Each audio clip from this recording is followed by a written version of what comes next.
Hinamak na manugang. Kabanata 126. Pagkatapos sabihin niyon, nakatulog si Jane Lewes at binigyan si Alex Dixon ng isang kaakit-akit na tanawin sa likod. Nang makita ang kanyang ekspresyon, si Alex Dixon ay natigilan at biglang bumalik sa kanyang katinoan. He smiled coyly and said, "Then pwede ba akong matulog sa kama?" Hindi siya pinansin ni Jane Lewes, ngunit sa sobrang ayaw ay gumawa ng paraan para sa kanya. Sa pagkakataong ito, sa wakas ay naunawaan na ni Alex Dixon. Ngayon lang niya naramdaman na kakaiba ang kinikilos ni Jane Lewes. Nanatili ang maliit na ekspresyon sa mukha niya sa loob ng sasakyan, at nang makauwi na siya, sinara niyang muli ang pinto. Pagkababa kasi niya ng sasakyan ay hinailan niya ang kamay ni Ming Nooran. Pero hindi iyon dahil nagkusa na siya sa kamay niya. Hinawakan ni Ming Nooran ang kanyang kamay at hindi binitawan. Tinitigan pa siya nito. Wala siyang choice. Si Alex Dixon ay matigas na humiga sa kama. Ang kanyang damdamin ay komplikado at hindi mailarawan. Nakaramdam pa siya ng kaunting kawalan. Sa kabuuan, ilang taon na siyang hindi natutulog sa kama. Ngayon, nakahiga na siya sa malambot na kama at hindi sanay. Ang unan ay nagbuga ng alon ng halimuyak ng jasmine. Ang halimuyak na ito ay napakapamilyar kay Alex Dixon. Ito ang bango ni Jane Lewes. Hindi man nakabukas ang mga ilaw sa silid, hindi maiwasan ni Alex Dixon ang pag-init ng kanyang katawan nang maisip niya si Jane Lewes na nakahiga sa tabi niya na nakapijama. Tiniis niya ito at naikuyom ang mga kamao sa dilim. Sinabi niya sa kanyang sarili sa kanyang puso, "Alex Dixon, huwag masyadong seryosohin ang pagtulog sa kama. Kung gusto mong makipagtalik kay Jane Lewes, wala kang pagkakataon." Alex Dixon tossed and turned, at hindi pa rin makatulog sa kalagitnaan ng gabi. Gayunpaman, si Jane Lewes, na nasa tabi niya, ay kumalma na at huminga ng pantay. Hulaan niya na nakatulog na si Jane Lewes at hindi niya napigil ang iunat ang kamay para subukang hawakan ang maliit niyang kamay. Hinawakan ni Alex Dixon ang kanyang malambot na maliit na kamay ngunit hindi napigilan ni Jane Lewes at hindi man lang gumalaw. Excited si Alex Dixon. Sa wakas ay nahahawakan na niya ang kanyang asawa sa kama. Ang maliit na hakbang ngayon ay ang malaking hakbang bukas. Sa loob ng 2 araw, hindi lang niya mahawakan ang kamay ng asawa, mahahawakan pa niya ang bewang at hita nito. Habang si Alex Dixon ay nawala sa kanyang pag-iisip, isang malamig na boses ang nagmula sa kanyang tabi. "Alex Dixon, hindi ka pa ba matutulog?" Naninigas ang katawan ni Alex Dixon. Hindi niya namamalayan na binawi ang kanyang kamay na parang kidlat at nahihiyang sinabi, "Hindi ka pa pala tulog. Nag-aalala ka kung nakatulog ako o hindi. Anong gusto mo?" Nakonsensya si Alex Dixon. "Bukas babalik si Mama. Kailangan nating pumunta ng airport ng maaga para sunduin siya. Matulog ka na," sabi ni Jane Lewes at tumalikod na. Noon lang naalala ni Alex Dixon na bukas ang bakasyon ni Helena pabalik ng bansa. Magde-drive siya papuntang airport ng alas 6:30 ng umaga. Nang maisip niya si Helena ay agad na nawala ang masasamang iniisip ni Alex Dixon. Naputol na ang relasyon ng kanilang pamilya sa pamilya ni Lewes. Sa pagbabalik ni Helena, tiyak na magdudulot siya ng malaking kaguluhan. Pinilit ni Alex Dixon ang kanyang sarili na ipikit ang kanyang mga mata at lihim na ipinalibot ang mga likha ng enerhiya sa kanyang katawan. Hindi nagtagal, nakatulog siya. Si Jane Lewes naman ay hindi makatulog. Napakakomplikado ng kanyang kalooban. Nang papasikat na ang araw ay bahagya lang niyang pinaikit ang mga mata niyang saglit. Kinaumagahan, dumiretso sa airport sina Alex Dixon at Jane Lewes para sunduin si Helena. Sa paglalakbay na ito sa New Malaysia, bumili si Helena ng maraming souvenir sa paglalakbay. Pakiramdam niya ay sinamantala niya ang mga ito at tuwang-tuwa siya. Sinulyapan ni Alex Dixon ang kotse at napagtanto na ang tinatawag na murang mga sinaunang barya, mga piraso ng jade, at lahat ng uri ng mga souvenir na binili ng kanyang biyenan ay pawang peking. Sa karamihan, ang mga ito ay pinagsama, lamang ng ilang dosenang dolyar. Gayunpaman, wala siyang sinabi. Wala siyang pakialam kung totoo o peke ang mga bagay na ito, basta masaya siya. Ngunit pagka-uwi, nawala ang maayos na kapaligirang ito. Nang marinig ni Helena na si Albert Lewes ay gumawa ng sarili niyang desisyon at gumawa ng malinaw na linya kasama ang Lewes family, siya ay agad na nagngangalit. Agad siyang pumunta sa lumang tirahan ng Lewes family para malaman kung ano ang kanilang pinag-uusapan. Hindi siya napigilan ni Albert Lewes, kaya kinailangan niya itong bitawan. Siya ay isang mabagsik na tao sa pamilya, ngunit siya ay karaniwang mapagmahal at mabait na manugang. Napakahalaga ng kanyang konsepto ng pamilya, lalo na kay Old Lady Lewes na nakikinig sa kanyang bawat salita. Hindi na ito napigilan ni Jane Lewes at tanging nasabi na lang, pwede mo nang bitawan si nanay. Hayaan mo siyang makita ang tunay na ugali ng mga taong iyon mula sa Lewes family para sumuko na siya. Pagkatapos sabihin niyon, sinabi niya kay Alex Dixon, ikaw at ang tatay ko ay maghahanda ngayong gabi. Magbibiyahe ako sa Chen Cheng Company. Tanong ni Alex Dixon, pupunta ka ulit para sa isang pakikipanayam. Umiling si Jane Lewes at nag-alinlangan saglit habang sinasabing, gusto kong ako mismo ang gumawa nito. Sige. Umiti si Alex Dixon at sinabing, kung gusto mong magtayo ng construction company, magtatrabaho ako para sa iyo. Hindi ganoon kadaling mag-set up ng construction company. Problema lahat ng pera at koneksyon. Sabi ni Jane Lewes, nagrenta ako ng opisina kahapon. Magsimula tayo sa studio. Tutulungan ko muna ang construction company na gumuhit ng disenyo. Pagkatapos kong magkaroon ng ilang koneksyon at ilang pondo, magrehistro ako para sa kumpanya. Umiti si Alex Dixon at sinabing, hindi problema ang pera at koneksyon. Kung gusto mo talagang magbukas ng kumpanya, tutulungan kitang magbukas. Hindi na kailangan. Tumanggi si Jane Lewes nang hindi nag-iisip, susubukan ko mismo. At saan ka kukuha ng mga connection? Napakahirap magsimula ng isang kumpanya. Sinabi ni Alex Dixon, mayroon akong pera upang magsimula ng isang kumpanya. Mayroon din akong mga koneksyon na gusto mo. Sa kasalukuyan, ang One How Company ay namuhunan sa halos 70% ng mga negosyo sa Jinling City. Ito ay magiging isang piraso ng cake para sa kanya upang makakuha ng ilang mga blueprint mula sa industriya ng konstruksyon. Inakala ni Jane Lewes na nagbibiro siya at malungkot na ikinaway ang kanyang kamay, walang alam tungkol sa industriya ng konstruksyon. Ako mismo ang pupunta at maghahanap ng mga pamumuhunan. Hindi mo kailangang mag-alala tungkol dito. Upang magparehistro ng construction company, kailangan itong hindi bababa sa 10 milyong pondo sa pagsisimula, at ito rin ay isang likidong pondo. Si Alex Dixon ay walang pera. Kahit na may pera siya, imposibleng magkaroon siya ng koneksyon sa mundo ng konstruksyon. Hindi nakaimik si Alex Dixon. Hindi ginamit ng kanyang asawa ang kanyang mga nakahandang hitsura at iginiit na magsisimula sa simula. Hindi niya talaga alam kung ano ang sasabihin. Sa hapon, lumabas si Jane Lewes upang pag-usapan ang tungkol sa puhunan. Parang may kakilala siyang dating kliyente. Kakaalis lang niya. Bumalik ang kanyang biyenan na si Helena. Mukhang galit na galit siya. Nang bumalik siya at nakitang wala si Jane Lewes, tinanong niya si Albert Lewes.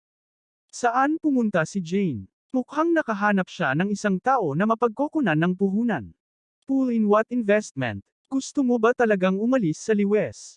Galit na sabi ni Helena, ito ay isang maliit na hindi pagkakaunawaan. Hindi mo kayang gumawa ng ganoong kalaking kaguluhan at putulin ang lahat ng relasyon sa Lewes family. Natigilan si Albert Lewes at tinignan si Helena pataas at pababa. Asawa, nagpunta ka sa Lewes family at nagulo ang utak mo sa panunumbat ni Old Lady Lewes. Hindi ako nalilito sa lahat. Galit na napaupo si Helena sa sofa. Bukas, susundan mo ako sa Lewes family at aminin mo ang iyong pagkakamali sa matandang ginang. Ang matandang ginang ay ang iyong ina, at si Mingfeng ang iyong nakatatandang kapatid. Ang relasyon sa dugo ay hindi kailanman masisira. Naging pangit ang ekspresyon ni Albert Lewes, at galit na sinabi niya, gusto nilang ibenta ang bahay ko, at gusto rin nilang pagnakawan ang villa ni Alex. Mula sa simula hanggang sa huli, hindi nila ako inisip na pamilyang Lewes. Kung gusto mo, ikaw ang humingi ng tawad, pumunta ka at humingi ng tawad. Hindi na ako babalik sa pamilyang Lewes. Kabanata 127. The always honest Albert Lewes this time, matigas ang ugali niya. Galit na galit si Helena kaya napalingon siya at sinabi kay Alex Dixon. Alex, matigas ang ulo ng tatay mo. You can judge. Wala talagang awayan sa pagitan ng mga kapamilya. Hindi pwedeng putulin na lang natin ang ugnayan sa isa't isa. Tsaka pupunta ako ngayon sa lumang bahay ng Lewis family. Hinawakan ni Madam ang kamay ko, tumulo ang luha sa mukha ko. Humingi siya ng tawad kay Albert sa ngalan niya. Ang pangyayari noong araw na iyon ay lahat ng hindi pagkakaunawaan. Matanda na rin siya at gulong-gulo ang utak niya, kaya palagi niyang pinagsisihan. Binigyan ako ng ilang piraso ng alahas para mabawi iyon. Magulo ang ulo niya. Gusto niyang kunin ang ari-arian ng pamilya ko, ang villa ni Alex, at gusto pa niyang makipagdiborsyo si Jane at magpakasal. Nagalit bigla si Albert Lewis. Tumayo siya at sinabing pumunta ka sa Lewis family, tapos pinaniwalaan mo lahat ng sinabi nila. Ang kanyang biyenan at biyenan ay nagtatalo sa isa't isa. Naramdaman ni Alex Dixon ang pananakit ng ulo. Mabilis siyang nakahanap ng dahilan, tinext ako ni Jane na sunduin siya. Lalabas muna ako. Pagkasabi noon ay mabilis na lumabas ng pinto si Alex Dixon.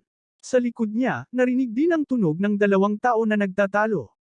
Mahirap para sa isang opisyal na lutasin ang mga usapin sa pamilya, kaya mas mabuting huwag na lang siyang makisangkot.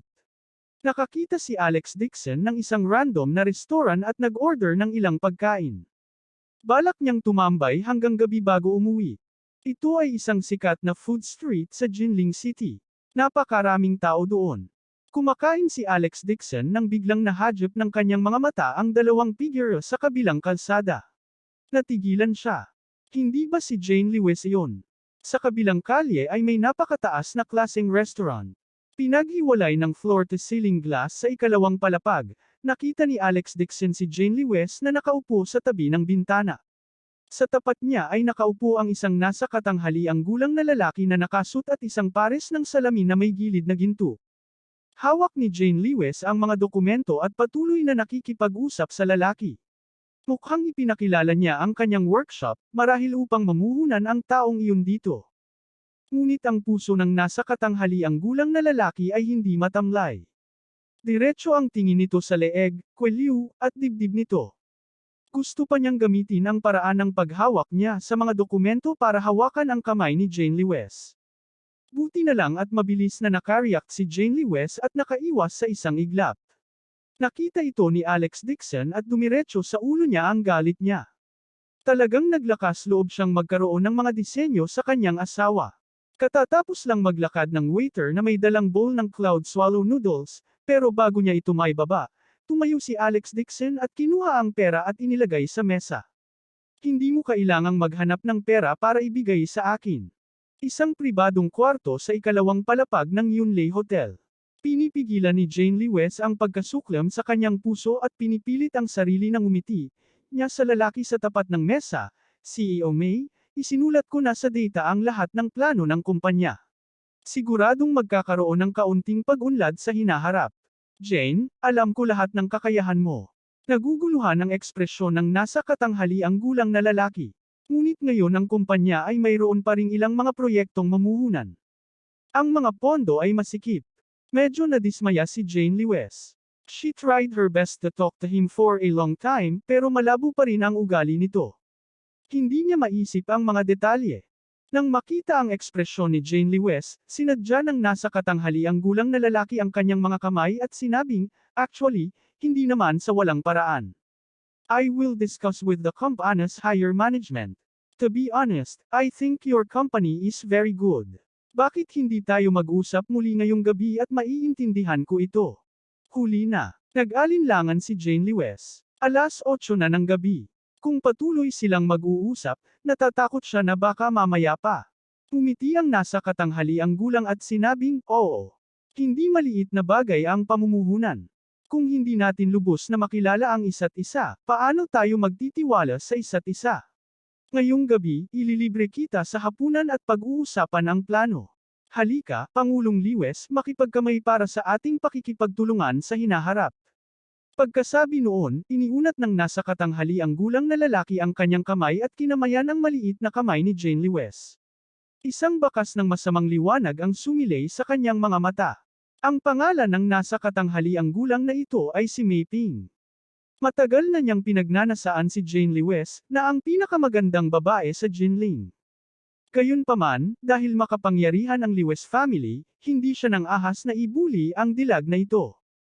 Ngayon, personal na lumapit sa kanya si Jane Lewes. Sinabi niya na wala siyang relasyon sa Lewes family at gusto niyang kumbonsihin siya na mamuhunan sa kanyang bagong studio. Ito ay lubos na nagpasaya sa kanya, kaya't binalak niyang dalhin si Jane Lewes ngayong gabi at makipaglaro sa kanya. Ayaw makipagkamay ni Jane Lewes kay Mei Ping, ngunit nagkusa si Mei Ping na makipagkamay sa kanya. Kung tatanggihan niya ito, lalabas na hindi siya sinsero, kaya kailangan niyang kumagat ng bala at abutin ang kanyang kamay. Kung paanong si Mei Ping ay lihim na natuwa at gustong hawakan ang maliit na kamay ni Jane Lewes. Isang malaking kamay ang biglang nagunat paalis at humawak sa kamay niya.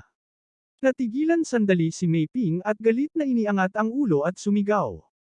Sino ka? What the hell are you doing? Tumangala si Jane Lewes at natigilan. Alex Dixon, kailan ka pa dumating? Mabilis niyang ipinaliwanag kay Mei Ping, siya ang asawa ko. Nang marinig ni Mei Ping ang salitang asawa, agad na nagdilim ang kanyang mukha. Kakadating ko lang. Nagkunwaring hindi nakita ni Alex Dixon. Umiti siya kay Jane Lewes at sinabi kay Mei Ping ang pangalan mo, tama ba? Ang boss ng Chen Cheng Company. Bakas sa mukha ni Mei Ping ang galit at itinama ito. Paano na? Kulang ka talaga sa panlasa. Paulit-ulit na tumango si Alex Dixon sa kanyang ulo at sadyang pinahaba ang kanyang tono.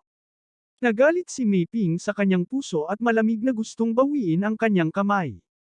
Ngunit ang palad ni Alex Dixon ay parang pang-ipit na bakal kaya hindi siya makagalaw. Napabuntong hininga si Mei Ping. Lalong sumasakit ang palad niya na para bang mababali ang buto niya. Bitawan mo nga ang kamay ko, malapit nang mabali ang kamay ko sayo. Alam ni Jane Lewes na may malaking lakas si Alex Dixon, kaya mabilis niyang sinabi, Alex Dixon, bitawan mo muna siya. Saka lang binitawan ni Alex Dixon ang kamay niya. Tumingin siya kay Mei Ping nang nakangiti na hindi ngiti. Namula ang mukha ni Mei Ping sa sakit. Galit siyang tumingin kay Alex Dixon at saka sinabi kay Jane Lewes, sabihin mo sa asawa mo na bumalik ka kaagad. Hindi ako sanay na magsalita tungkol sa pamumuhunan sa harap ng mga tagalabas. Saglit na nag-alinlangan si Jane Lewes at sinabing, si Alex ang asawa ko. Alam niyang may kumpanya ako. Hindi siya tagalabas. Kahit hindi siya tagalabas, hindi ako sanay na magsalita ng ganoon kaimportanteng bagay sa harap ng isang third party. Binigyan ni Mei Ping si Alex Dixon ng isang tingin ng inis. Gusto lang niyang itaboy siya at sinabing, tsaka hindi niya naiintindihan ang puhunan. Tumangala si Jane Lewes at mahinang sinabi, Alex, I am here to talk business. Pwede ka munang bumalik. It's okay. I will wait for you, sabi ni Alex Dixon at umupo sa tabi ni Jane Lewes. Nang makitang malapit si Alex Dixon sa maselang katawan ni Jane Lewes, galit na galit si Mei Ping na nanginginig ang kanyang mga ngipin. Malapit na siyang magtagumpay. Talagang ayaw niya.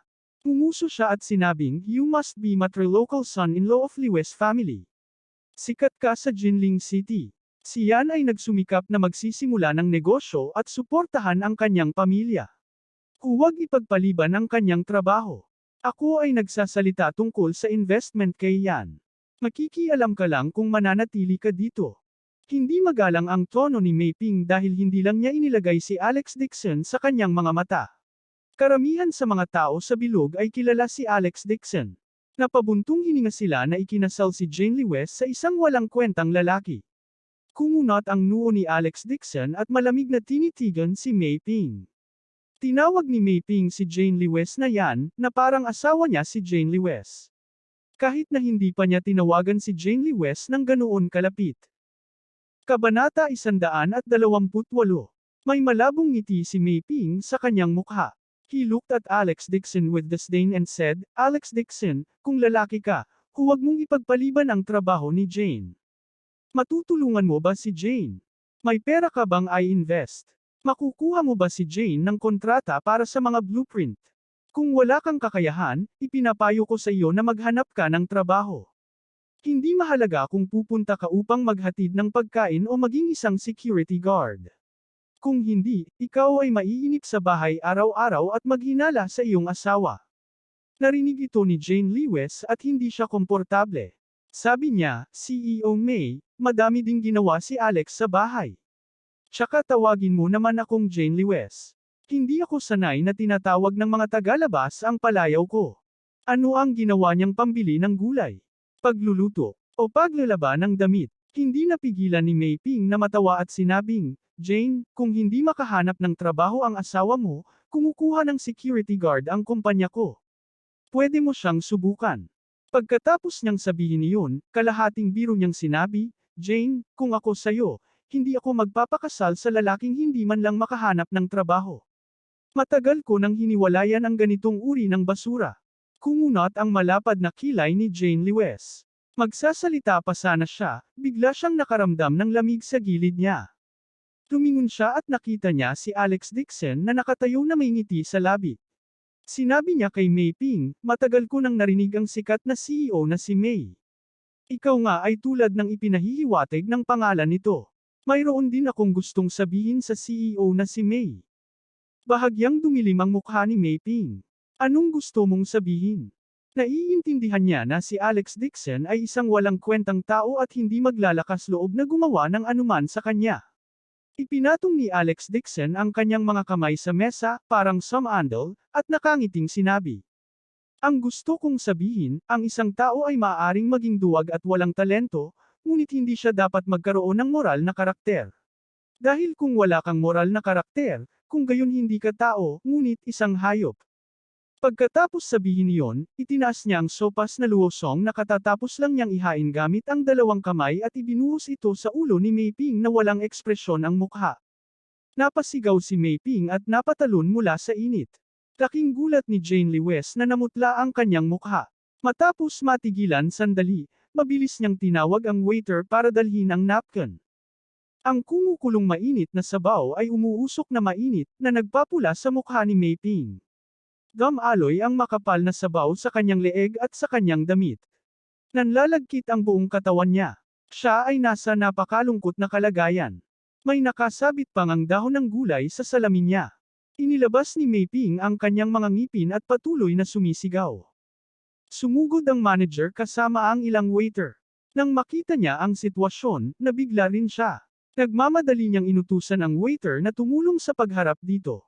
Inalis ni Mei Ping ang kanyang salamin at sumigaw kay Alex Dixon, "You are courting death." Nang matapos siyang magsalita ay nanlilisik ang mga mata niya. Tinuro niya si Alex Dixon at agad na kinuha ang phone niya para tumawag. Wei, tumawag ka ng ilang tao sa Fragrance World Hotel. Tawagan mo pa. May isang kawawang hindi alam ang pagkatao niya. Kailangan ko siyang turuan ng leksyon. Nang marinig ni Mei Ping ang tawag ng mga tao, mabilis na humingi ng tawad si Jane Lewes kay Mei Ping, CEO Mei, sorry, naging emosyonal ang asawa ko ngayon. Don't tell me that. Binuhusan niya ako ng sopas. Kailangan niyang linisin ito ngayon. Galit na galit si Mei Ping. Nakita ni Jane Lewes na nagalit si Mei Ping. Mabilis siyang tumalikod at sinabi kay Alex Dixon, lumabas ka muna. Ipapaliwanag ko kay CEO Mei. Hindi mo na siya kailangang pansinin, sumunod ka sa akin. Sabi ni Alex Dixon at inabot niya si Jane Lewes. Sumimangot si Jane Lewes at nagpupumiglas na makawala sa kanya. Galit niyang sinabi, si Mei ang boss ng Chencheng Company, ang impluensya niya sa construction world ng Jinling City. Kilala niya ang lahat ng uri ng tao. Hindi mahalaga kung hindi ako nakakakuha ng puhunan, ngunit may mga bagay na hindi mo alam kayang solusyonan. Sinabi ni Alex Dixon, hindi ko siniseryoso ang isang maliit na kumpanya. Isang maliit na kumpanya. Sa sobrang galit ni Jane Lewes ay muntik na siyang masiraan ng ulo. Sa mundo ng konstruksyon ng Jinling City, ang Chencheng Company ay nasa top 5 pa rin, gaano man ito kalala. Mas malaki pa ang sukat niya kaysa sa Lewes Company. Natakot siya na baka galitin muli ni Alex Dixon ang CEO na si Mei, kaya malamig ang mukha nitong sinabi, Alex Dixon, ipaubaya mo sa akin ang bagay na ito. Lumabas ka muna at hintayin mo ako sa labas ng pinto. May gustong sabihin pa sana si Alex Dixon pero nakita niyang galit na si Jane Lewes kaya naman napigilan na lang niya ang galit at tumalikod na para maglakad palabas ng restaurant. Asawa lang siya ng amo ng isang maliit na kumpanya, paano siya naging mayabang? Kanina lang gustong sabihin ni Alex Dixon kay Jane Lewes ang tunay niyang pagkatao. Ngunit nang ang mga salita ay umabot sa dulo ng kanyang dila, pinigilan niya ito. Kung alam ni Jane Lewes ang katotohanan, marahil ay hindi siya magtataka, ngunit isipin na nagsisinungaling siya sa kanya. Bukod dito, kung nalantad ang kanyang pagkakakilanlan, tinatrabaho ito na opisyal na hindi niya tinanggap ang pagbabalik sa pamilya Dixon at pagkilala sa kanyang mga ninuno. Ayaw bumalik ni Alex Dixon. Naglalakad papunta sa entrance ng restaurant, inangat ni Alex Dixon ang kanyang ulo at tumingin sa itaas. Pagkatapos, kinuha niya ang kanyang telepono at tinawagan si Sung Yulu. Imbestigahan ang background ng Chen Cheng Company, pati na rin kung sinong mga kliyente ang kanilang nakatrabaho at kung anong mga proyekto ang mayroon sila. Nanggaling sa telepono ang magalang na boses ni Sung Yulu. Third young master, I have been investing in the Chen Cheng Company recently, but I didn't expect you to notice it. May family investments din ang mga kliyenteng kumpanya nila. Marami ng kontratang pinirmahan ang kumpanya nila this year. Bukod sa maliliit na produkto at mga gusali sa One How Company, ang iba pang mga proyekto ay nasa kamay din ng ating kumpanya ng pamumuhunan. Ganoon ba? Napakamot ng ulo si Alex Dixon. Hiniling niya kay Sung Yulu na kumuha ng malaking halaga para suriin ang mga potensyal na proyekto at mamuhunan sa mga ito bilang paghahanda sa hinaharap. Mahigpit na sinunod ni Sung Yulu ang kanyang mga tagubilin at namuhunan sa higit sa 100 kumpanya. Sa kasalukuyan, nag-iinspeksyon at namumuhunan pa rin siya sa mga ito. Isa rin pala ang Chen Cheng Company sa mga na-invest niyang proyekto. Biglang gustong tumawa ni Alex Dixon. Nagsisi siya ngayon lang nagpakita ng awa. Dapat ay ipinasok niya ang mangkok ng sopas sa ulo ni Mei Ping. Tila kapag libre siya ng isang araw, hinihiling niya kay Sung Yulu na magsulat ng isang form para sa kumpanyang kanyang namuhunan, at isa-isa niyang i-review ang mga ito. Ito ay upang pigilan siya, ang amo, na pumunta sa kumpanya sa ilalim ng kanyang pangalan isang araw at hindi alam ang tungkol dito. Magalang na tanong ni Sung Yulu, third young master, ano ang gusto mo? I-withdraw mo ang iyong investment. Hindi ko gusto ang Chen Cheng Company. Nasaktan ka ba ng Chen Cheng Company? Bakit hindi ko ba ipinadala ang Chen Cheng Company? Umiling si Alex Dixon. Siya ay talagang mayaman at pabago-bago. Maging si Sung Yulu, ang mayordoma ng isang mayamang pamilya, ay napakalmado pagdating sa pagbili ng mga kumpanya. Nagsalita siya tungkol sa pagbili ng mga kumpanya na para bang bibili siya ng repolyo sa isang palengke ng gulay. Masyado siyang mayaman. Walang nang ahas na magsabi ng kahit ano. Sabi ni Alex Dixon, I don't like this kind of small company. I don't want it. Just make it bankrupt. Third young master, wait for a few minutes. Aayusin ko agad. Hindi nang ahas si Sung Yulu na magsabi ng kahit ano. Mabilis niyang sagot. Para bang ang pagpapabangkarote sa Chen Cheng Company ay kasing dali ng pagdurog ng langgam sa kanya. Tinapos ni Alex Dixon ang kanyang mga tagubilin at ibinaba ang telepono. Inangat niya ang ulo niya at tumingin sa itaas. Humihingi pa rin ng tawad si Jane Lee West kay Mei Ping. May pagmamalaki sa mukha ni Mei Ping. Parang may binulong siya. Malamang pinapagalitan siya nito. Nakaupo lang siya sa gilid ng kalsada at tamad na hinihintay ang paglabas ng asawa.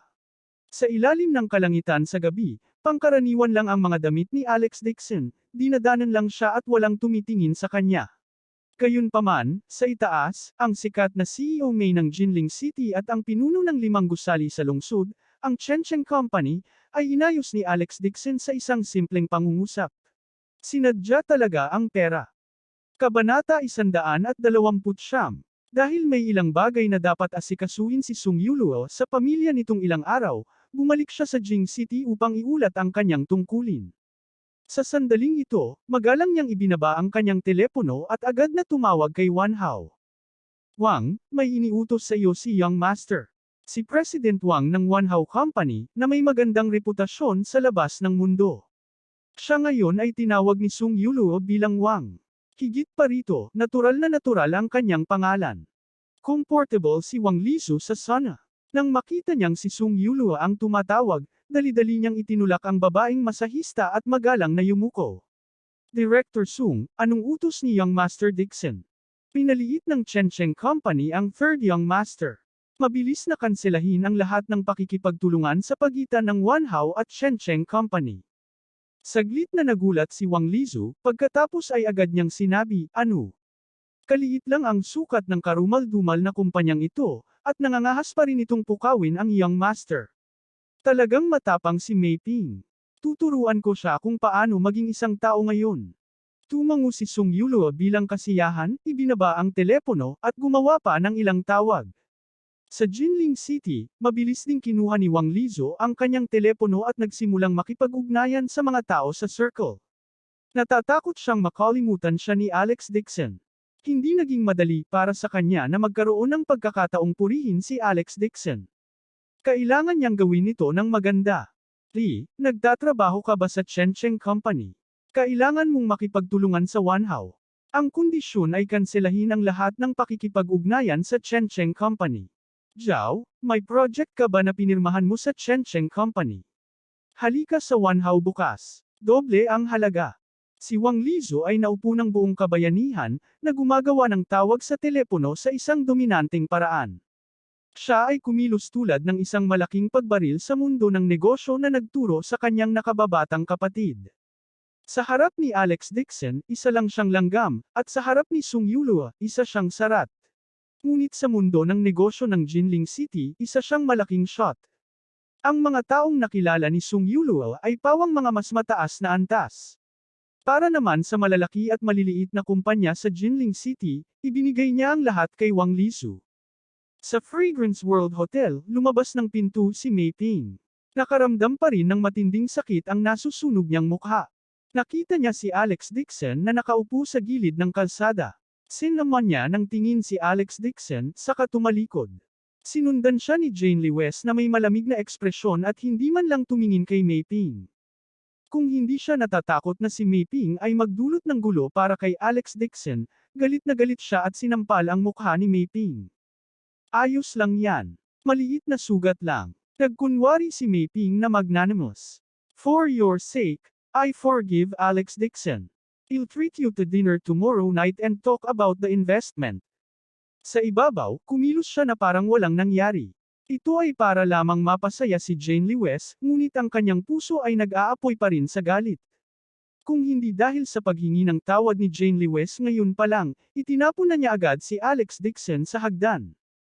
Gayunpaman, hindi binalak ni Mei Ping na pabayaan si Alex Dixon ng basta-basta. Kapag nakuha na niya si Jane Lewis bukas, hahanap siya ng makakapiling sa mga kamay ni Alex Dixon.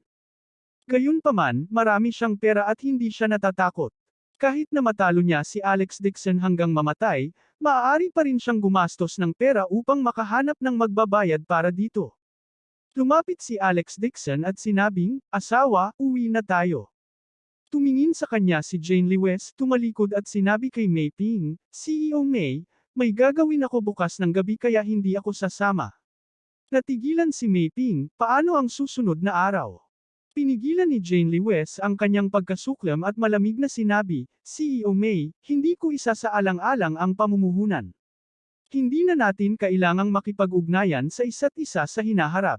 Ayaw mo na mamuhunan sakin." Bahagyang nagbago ang ekspresyon ni Mei Ping. Kung gayon hindi na siya magkakaroon ng paraan para makipagtalik kay Jane Lewis. Nagmamadali siyang tumawa ng mahina at sinabing, "Jane, actually I can invest. Basta sumama ka bukas ng gabi." Habang nagsasalita siya, inabot ni Mei Ping at hinayla ang braso ni Jane Lewis. Nakaramdam ng pagkahilo si Jane Lewis at mapanlinlang na sinampal siya. Napahawak si Mei Ping sa kanyang mukha at natulala. Tapos galit na sumigaw, "You dare to hit me." Matagal nang ayaw ni Jane Lewis kay Mei Ping. Ngayon pa lang, subconsciously na niya itong sinampal. Nagpanik siya sa loob ng 2 segundo, ngunit mabilis na kumalma at sinabing, "Mei Ping, ikaw ang unang hindi gumalang sa akin. Respeto. Di ba gusto mo ng pera?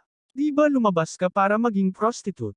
Nagalit si Mei Ping, kaya ipinakita niya ang kanyang tunay na kulay. "Don't think I don't know.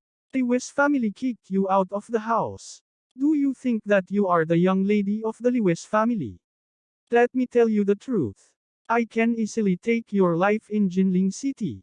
Kapag dumating ang oras, kailangan mong lumuhad at gumapang sa aking kama." Sa sobrang galit ni Jane Lewis ay nanginginig siya at mariing sinabi, "Mei Ping, walang hiya ka talaga. I have power and influence. So what if I am shameless?" Walang hiyang sabi ni Mei Ping. Tumayo si Alex Dixon at sinabi kay Mei Ping, "Mababang karote ka na. kaya hindi mo dapat sabihin ang mga bagay tulad ng pagkakaroon ng lakas at kapangyarihan.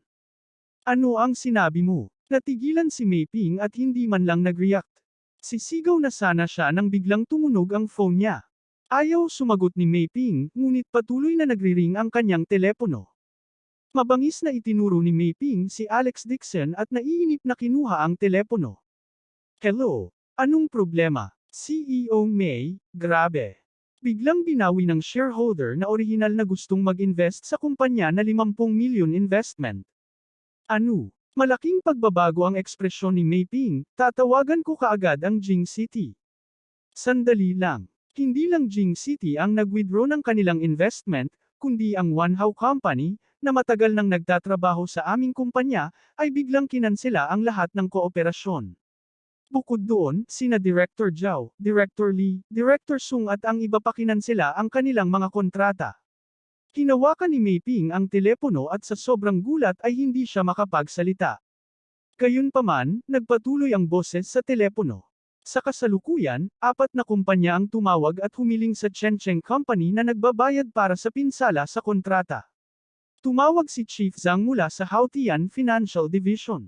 Gusto niyang bawiin ang 15 milyong utang at kailangan niyang ilipat ang mga utang sa susunod na araw. Kung siya ay may legal na pamamaraan. Gustong kolektahin ng Guangsheng Bank ang utang. Gusto nilang bayaran natin ang utang bago magtanghali bukas. Kung hindi, isusubasta niya ang mga asset ng kumpanya. Puno ng pawis ang noo ni Mei Ping, at ang kanyang mukha ay ganap na mapatla. Ang kanyang kamiseta ay basang-basa sa malamig na pawis. Nabaliw ba ang mundo o binabangungot siya? Bakit biglang dumating ang malas niya? Para bang napag-usapan nila ito? Ano sa lupa ang nangyayari? Ano ang nangyayari? Pawis na pawis si Mei Ping. Hindi man lang siya makatayo ng tuwid. Wala siyang choice kundi kumapit sa dingding gamit ang kanyang mga kamay. Hindi alam ni Jane Lewis kung sino ang kanyang kausap, ngunit nang makita niyang sinasagot talaga ni Mei Ping ang isang tawag sa telepono, biglang nagbago ang kanyang ekspresyon, na para bang magkakaroon siya ng emergency. Kinabahan din siya. Alex, biglang nagkaroon ng emergency si Mei Ping. Nakangiting sabi ni Alex Dixon na hindi ngiti, siguro. Baka may hysterical na sakit siya. Hindi niya maalala kung ano yon. Maririnig mula sa telepono ang gulat na sigaw at reklamo ng sekretarya, ngunit hindi ito marinig ng malinaw ni Mei Ping. Laking gulat niya ng mga sandaling iyon. Napuno ang isip niya sa mga sinabi ni Alex Dixon kanina lang. Na mabangkarote siya. Puno ng malamig na pawis ang katawan ni Mei Ping. Inangat niya ang ulo sa takot at tinitigan si Alex Dixon. Hindi kaya hinulaan niya ito. Malugi na talaga siya. Si Mei Ping ay bumagsak sa dingding, ang kanyang mukha ay puno ng kawalan ng pag-asa. Malamig na tiningnan siya ni Alex Dixon at sinabi kay Jane Lewis, "Let's go." Hindi alam ni Jane Lewis kung ano ang nangyari kay Mei Ping, ngunit ayaw niyang tumingin sa kanya. Tumalikod siya at umalis. Sa sandaling ito, biglang nagising si Mei Ping at tumangala kay Alex Dixon. Bigla siyang gumapang at ibinagsak ang sarili sa likod ni Alex Dixon. Saktong papasok na si Alex Dixon sa sasakyan, biglang sumugod si Mei Ping at tinitigan siya ng mabangis na tingin sa mga mata. Kabanata 130. Dahil sa nakakalokong tingin ni Mei Ping, kinabahan si Jane Lewis. Hindi niya namamalayan na umatras ng isang hakbang mula kay Alex Dixon. Marami ng tao ang nakapaligid sa kanila. Maging ang mga customer at waiter ng restaurant ay lumabas para manood ng palabas. May nakakilala kay Mei Ping. Agad naman silang tumawag. Isa siya sa 5 mahusay na construction company sa Jinling City, ang CEO Mei. Tumingin si Alex Dixon kay Mei Ping at sinabing walang ekspresyon ang mukha. "Get loose." Diretso ang tono niya, parang pinapagalitan siya ng aso. Nagtinginan ang mga tao sa isa't isa nang may pagkadismaya. Ang binatang ito ay nakadamit na parang dumaraan, talagang nangangahas na sabihin kay CEO Mei na sumigaw sa harap ng lahat. Ayaw na niyang manatili sa Jinling City, di ba? Gayunpaman. Sa ilalim ng tingin ng lahat, biglang lumuhad si Mei Ping sa harap ni Alex Dixon at malungkot na sinabi, "Mr. Dixon, nagkamali ako. Nakikiusap ako, hayaan mo akong mabuhay." Natahimik ang paligid. Ang mga tao ay hindi makapaniwala sa kanilang mga mata. Si Mei Ping, ang sikat na arkitekto ng Jinling City, ay nakaluhod sa harap ng isang dumaraan. Maging si Jane Lewes ay natigilan. Hindi niya inaasahan na lumuhad si Mei Ping sa harap ni Alex Dixon. Mr. Dixon, I deserve to die. Dapat wala na akong ideya tungkol kay Jane Lewes. Nagkamali ako. Nagsisi ako. Hindi ko na uulitin sa darating. Sinampal ng malakas ni Mei Ping ang sarili habang nagsasalita. Ito ay isang malinaw at malakas na sampal. Walang ekspresyon si Alex Dixon. Tiningnan niya ang dose-dosenang mga sampal na naging sanhi ng pag-agos ng dugo mula sa kanyang bibig. Pagkatapos, mahina niyang sinabi, CEO Mei, hindi ko alam kung ano ang sinasabi mo. Mr. Dixon, pakibawi ang order. Kapag nalugi ang Chencheng Company, hindi ako magkakaroon ng kahit isang sentimo, magkakaroon din ako ng daan-daang milyong yuan na utang. Hindi ko na mababawasan ang aking mga utang sa aking kabilang buhay. Lumuhad si Mei Ping sa lupa at nagmakaawa. Wala siyang ugali ng isang matagumpay na tao tulad ng dati. Ang lahat ng ito ay masyadong biglaan at masyadong nagkataon. Sinabi lang ni Alex Dixon na siya ay mabangkarote, ngunit ang Chencheng Company ay sunod-sunod na sinalubong ng malas. Siguradong malugi sila bukas. Ang lahat ng ito ay tila nagkataon lamang, ngunit paano ito magiging isang pagkakataon? Malabo na naramdaman ni Mei Ping ang nangyari ay may kinalaman kay Alex Dixon, kaya hindi niya pinansin ang kanyang mukha at lumuhad sa harap ng lahat. Hindi alam ni Jane Lewes ang nilalaman ng telepono at hindi naiwasang mabigla, Mei Ping, hindi ba maayos ang iyong kumpanya? At saka, ano ang kinalaman ng iyong pagkabangkarote kay Alex Dixon? Lumuhad si Mei Ping sa lupa at sinabing, yan, na-offend kita ngayon lang. Humihingi ako ng paumanhin sa iyo. Kanina lang tumawag ang kumpanya para sabihin na tinapos na ng kliyente ang kontrata, na i-withdraw ang investment at ang bangko. Nabaon sa utang. Tapos na ako. Please say a few good words in front of Mr. Dixon. Kung hindi, hindi na talaga ako mabubuhay. Saglit na natigilan si Jane Lewes at sinabing, I think you are mistaken. Dati nagtatrabaho si Alex Dixon sa Lewes Company pero ngayon wala siyang trabaho. Wala siyang ganyan karaming power. Mahinang sinabi rin ni Alex Dixon, Mei Ping, lahat ng bagay sa mundong ito ay may karma. Walang silbi ang pagmamakaawa mo sa akin. Dapat mong pag-isipan ang iyong sarili. Pagkasabi nun ay umupo na siya sa kotse. Tumingin si Jane Lewes kay Mei Ping na parabang nakatingin sa isang baliw. Tiningnan niya ng masama si Mei Ping at sumakay na rin sa kotse. Pagkaalis ng sasakyan, nakaluhod pa rin si Mei Ping sa gilid ng kalsada.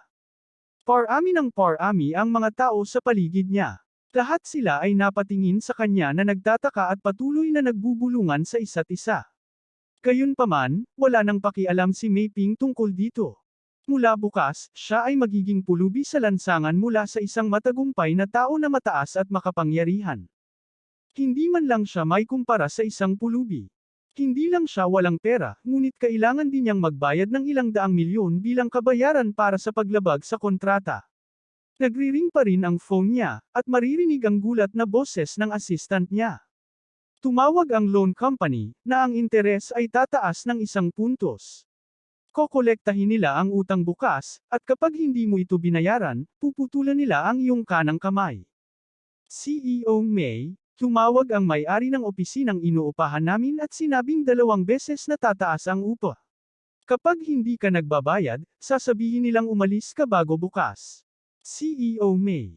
Nahulog ang telepono mula sa kamay ni Mei Ping sa lupa. Lumuhad siya sa lupa na may mapurol na ekspresyon. Biglang napaungol si Mei Ping. Diyos ko, sino ang nasaktan ko? Galit na galit niyang pinalo ang lupa gamit ang kanyang mga kamay, at kasabay nito, ginamit niya ang kanyang ulo sa pagyuko sa lupa, na naging sanhi ng pag-agos ng dugo mula sa kanyang mga kautaw. Hindi nakayanan ni Mei Ping ang matinding suntok, at gumuho ang kanyang isip. Bumubula siya sa bibig, at inikat ang kanyang mga mata habang siya ay nahimatay. Si Alex Dixon ay nagmamaneho ng kotse na may kalmadong ekspresyon.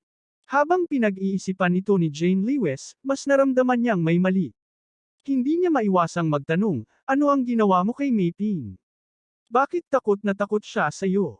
Nothing much. I have been waiting for you outside. Ano pa bang magagawa ko? Casual na sabi ni Alex Dixon. Naisip ito ni Jane Lewes at pinawi ang maraming pagdududa. Nakaupo nga siya sa may pintuan at hindi pumunta kung saan-saan. Marahil ay nasaktan ng CEO May ang kanilang mayaman at makapangyarihang tao, ngunit sinisi niya si Alex Dixon para dito. Nagalit si Jane Lewes at napag-alitan sa mahinang boses. Walang hiya talaga si May Ping. He deserves it. Umiti si Alex Dixon nang hindi kumukurap. Sa katunayan, karapat-dapat ito ni May Ping. Pinukaw niya siya, at ang pagkabangkarote ang pinakamagandang resulta. Ayon sa plano ni Sung Yulua, hahanapin niya ang isang assassin para patayin si May Ping, ngunit ayaw ni Alex Dixon na makaakit ng atensyon, kaya gusto lang niyang gawing bangkarote si May Ping. Medyo nalungkot si Jane Lewes na hindi siya nakakuha ng puhunan. Nang makarating sa sasakyan sa bahay, nakatanggap siya ng tawag sa telepono. Kinuha ni Jane Lewes ang telepono. Bago pa niya marinig ang ilang salita, biglang nagningning ang mga mata niya. Anong meron? Umiti si Alex Dixon. Tuwang-tuwa si Jane Lewes. Nag-gesture siya nang huwag magsalita. After she finished the call, she excitedly said to Alex Dixon, "Guess who called me?" Sino ta? Nabalitaan ni Director Lee, ang #1 construction company sa Jinling City, from somewhere na gusto kong magbukas ng studio. Talagang sinabi niya na gusto niyang mag-invest sa construction company ko. Tuwang-tuwa si Jane Lewes na nagliwanag ang kanyang mga mata at namula ang kanyang magandang mukha. Umiti si Alex Dixon at nagkunwaring hindi alam. Actually, kanya ang investment ni Director Lee. Upang maiwasang maghinala si Jane Lewes sa kanya, hiniling niya kay Sung Loyo na maghanap ng kumpanya at gamitin ang kanyang pera para mamuhunan. Orihinal na binalak ni Alex Dixon na maghanap ng isang random na maliit na kumpanya, ngunit hindi niya inaasahan na tatawagan ni Sung Yulua ang itinuturing na construction company sa Jinling City. Gayunpaman, hindi ito isang malaking pakikitungo.